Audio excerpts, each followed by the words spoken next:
Hey everyone, we're gonna go through a really important rhythmic exercise, foundational, just 16th note patterns. So just like a lot of our exercises, we're gonna do this as a 4-2-1, and we're gonna be working with these 16th note patterns. 1 E and, 1 E 1 and rest E and. So let's drum through it and then we'll talk about it. This is at 100. Here we go.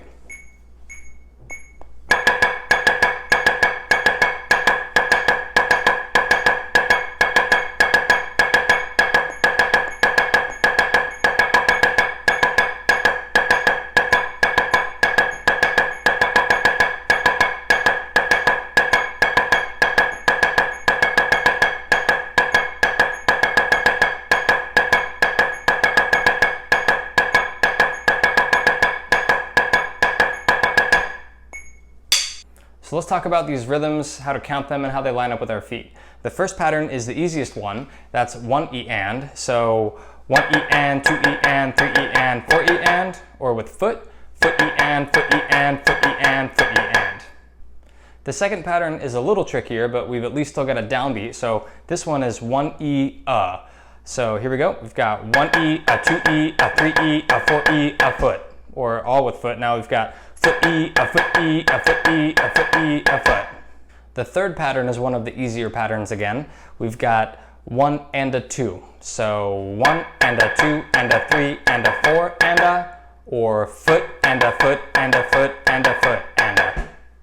The last pattern is definitely the most difficult because you're not playing on the downbeat. So the rhythm is E and a. So we're gonna have rest E and a, rest E and a. So 1 E and a, 2 E and a, 3 E and a, 4 E and a. So this is one of those times where it's imperative that you can practice and think and count this with foot. So foot E and a, foot E and a, foot E and a, foot E and a. So a tip that can help you to get through this last pattern if it's giving you trouble is kind of a check. So if you wanted to have a placeholder for that rest, just play on the rim. So that way your hands are still playing 1 E and a, 2 E and a, but the only thing that's happening in your drum is the E and a. So for instance, we would have 1 E and a, 2 E and a, 3 E and a, 4 E and a. As a side note, that's more effective on an actual drum, where when you play in the center of the drum, it's gonna be a lot louder than the rim. On this pad, the rim is really loud, but on a drum, if you get used to hearing that, that can be very helpful. So you can use kind of that placeholder, that rest on the rim, and then maybe from there you could ghost it. So 1 E and a, 2 E and a, 3 E and a, 4 E and a. And then from there, just try to really dig in with your feet and focus on that. Foot E and a, foot E and a, foot E and a, foot E and a. So something else to think about when you're playing these patterns is that one hand, it'll change each bar, but one hand's gonna be playing eighth notes that I would rebound, and the other hand will be playing a single note per count that I like to stop. So let's go through each pattern and I'll show you what I mean. So in our first pattern, 1 E and, your right hand, if you play that 4 times in a row or any number of times in a row, your right hand is playing 1 and, 2 E and, 3 and, 4 and. So just straight eighth notes, 1 and 2 and 3 and 4 and. So I would just treat that as if you were just playing 8 on a hand. You want your hand to look and act exactly that same way. The only difference is we've got an E inserted in between them. So 1 E and, 2 E and, 3 E and, 4 E and.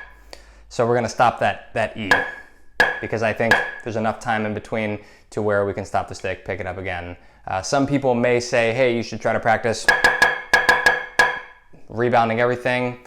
Once again, like we've talked about in other videos, I think it just depends on how fast what your playing is and what's been defined that everyone should do. So the second pattern is 1 E So your right hand is just playing those downbeats, 1, and your left hand is playing the E So I would rebound all of those. Third pattern, we've got 1 and a. So we're back to our right hand, just playing 1 and 2 and again. And a 3 and a 4 and a. So rebound that and stop your left hand on the And finally, on our E and pattern, our left hand is E's and U's again, and our right hand is only going to be playing that and. So foot E and So I would rebound those E's and U's and just stop that and. So I'll play all 4 patterns back to back so you can just pay attention to that.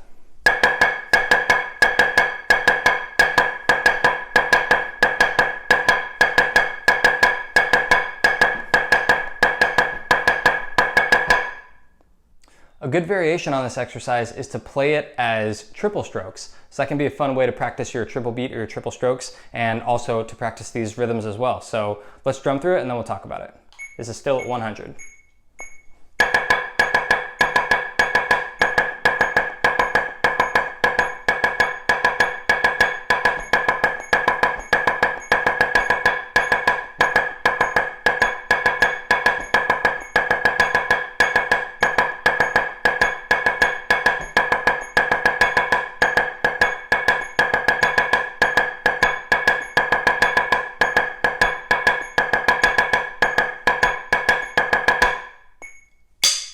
Something else I would actually do if I were to practice this with the triple stroke version is in the 1 section, I would play everything just like I did a second ago, except the 1 section. I would play that all on one hand because I think it's a little silly to break it up that much, and it's more fun to play it on one hand. So I would go.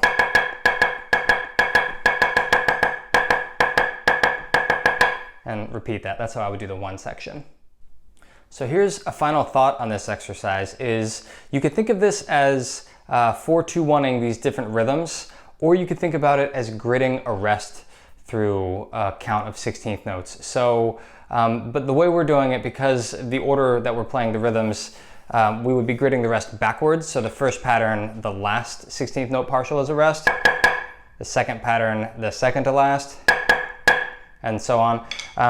So some people might argue based on principle, if you're gonna do a grid, you should treat it like you would treat an accent or a diddle. So start with if you're gridding a rest, have that be the first thing. So start the exercise as resty-yanda, resty-yanda, and then the next pattern you'd move the rest back 1. So you'd play.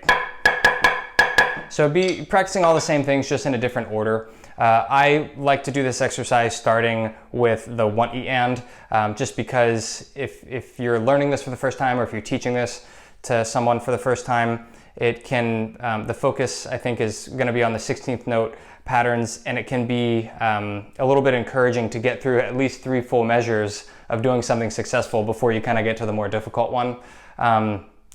There is value in practicing it the other way, and the one thing that I'll point out is if you do practice gridding the rest through it, starting at the beginning, it can serve as a really, really great check for, let's say you're practicing your accent grid, right? So if we practice this, starting with 1E-anda, 2E-anda, 3E-anda, 4E-anda, then if you get used to hearing all of those taps, then when you go to play your accent grid, your ear is familiar with where those taps need to be. So when you add the accents, after you've practiced 1E-anda, 2E-anda, 3E-anda, 4E-anda, 1E-anda, E-anda, E-anda, E-anda. So you can really focus on having very clean and even taps if your ears are used to hearing them in that order. So that's the one big advantage that I can say. If you treat this exercise like any other grid where you put the rest in the beginning and then move it back, you can get used to hearing those taps. Then when you superimpose or layer in your accents on top of that, it's very easy to focus on those taps afterwards to make sure that they're all very even. All right, let me know if there's anything in particular you guys would like me to go over. If you have any questions in general about drumline or auditioning or technique, feel free to shoot me an email. And if you want to hop over to the website, timwoodtheory.com, I'll have all these exercises organized into categories. So if you really just want to hit a double beat or a rolls exercise, something like that, they will be in their separate sections. And I'll have PDFs to these soon. I'll upload them as quickly as I can. All right, hope that helps. Have fun, good luck. See you next time.